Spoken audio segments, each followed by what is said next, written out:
Honda's K24 might be the most underrated engine in the world. I mean, they're capable of running like 500,000 miles reliably. They have a rock solid bottom end, and there's enough aftermarket support to build almost anything from a sleeper minivan to a 500 horsepower track monster. But not every K24 is created equal. Some of these variants are absolutely legendary, while some are not so much. Today, we're going to rank the top 5 K24 engines from worst to best. Let's get right into it. Before we get started, I'm DC5 James. I make automotive content every week, and if you're into this sort of thing, make sure you hit the like, make sure you hit the subscribe. I really appreciate the support. So starting off the K24 list from worst to best, let's just do a quick refresher before we start. We'll get into the background of the K24. The K24 is Honda's 2.4 liter member of the K series family. It was launched in the early 2000s, and Honda stuffed it into pretty much everything from the CR-V to the Acura TSX to the Civic Si. Now, over its production run, it went through a dozen or more revisions from the A1, the A2, the A3, up to the Z1 through the Z7. And now each of these had different compression ratios, cam profiles, and VTEC setups. So for this list, we're judging on 3 things: stock performance, reliability, and most important for us enthusiasts, swap and build potential. So let's start at the bottom, number 5. Coming in at number 5, the weakest link in the K24 family is definitely the K24 A4. So you'll find this one in the 2003 to 2005 Accord, the Element, and the Odyssey minivan. On paper, it's rated around 160 horsepower and roughly 160 pound-feet of torque. These numbers pretty much tell you everything you need to know. This is Honda's economy tune. The A4 runs a low 9.7 to 1 compression ratio.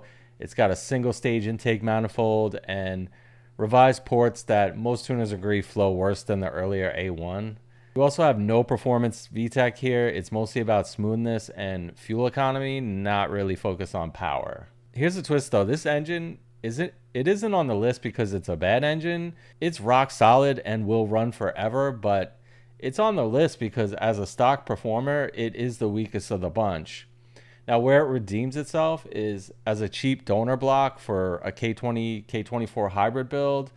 We'll talk more on that later, but bone stock, this is the one that I would not recommend if you're doing a swap and you're looking for the best bang for your buck. Number 4 is the K24 A1, or the OG K24, and this was found in the early CR-V, Accord, and the Element. Now, depending on the application, this one makes anywhere from 160 to 190 horsepower with basic VTEC on the intake cam only.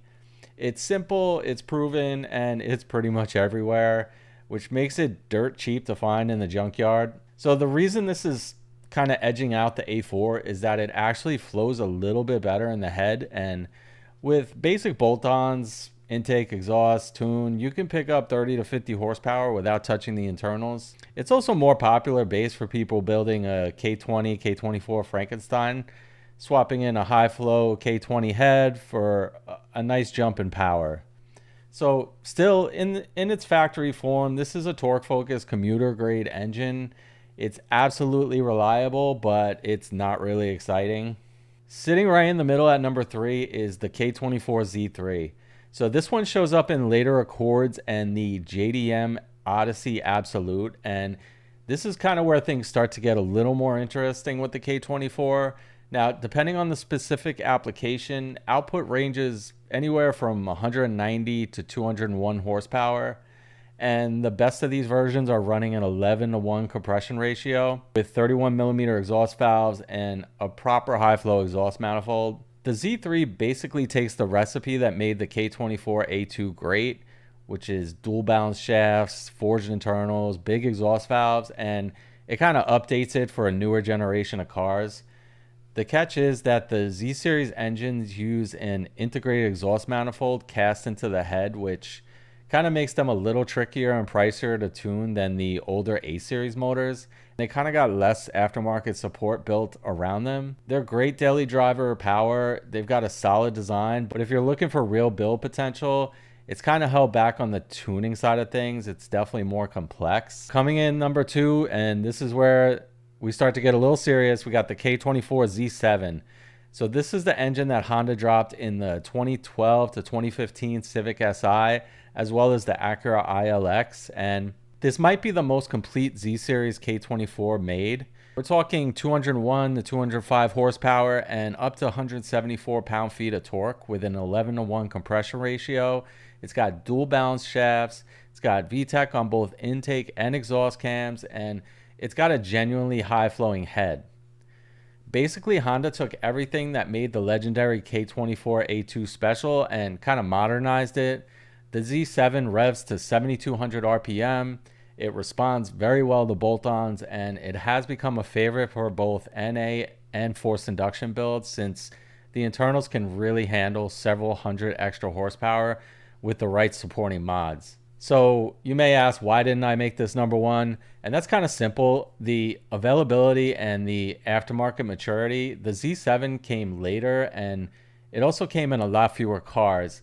And it hasn't really had 2 decades of tuner community kind of trial and error behind it like our number 1 pick. So that leads us to number 1, the best of the best, the K24 A2.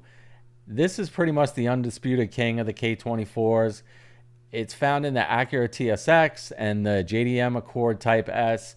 The A2 is basically the engine every K-Series enthusiast points to when you ask which one should I buy.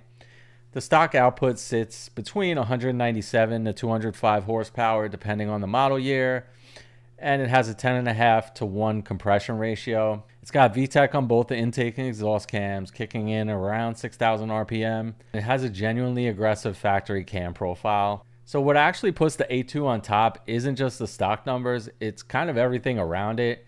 It's got 2 decades of tuning history, every bolt-on part imaginable. It's got forged internals from the factory. The bottom end is strong enough that people are routinely pushing these things to 240 horsepower naturally aspirated with just basic mods and a tune. And they can go well past 400 horsepower with force induction and the right supporting parts. It's really the go-to donor if you're looking to do a K20, K24 hybrid build, and it's pretty much the benchmark that every other K24 gets compared to. And honestly, it's the reason the K24 has the reputation that it does today. If you're shopping for a K24 and building something serious, the K24 A2 is the one to have. So there you have it, from the economy tuned K24 A4 all the way up to the legendary K24 A2. Whether you're daily driving one of these or planning a full swap, the K24 family proves why Honda enthusiasts still can't quit this engine 2 decades later. Let me know in the comments which K24 you're running, and if you disagree with this ranking, I want to hear about it. If you like this one, hit the subscribe. We've got more K20 content coming. I'm in the progress of boosting my RSX Type S, so I will see you in the next video. I'm DC5 James. Peace.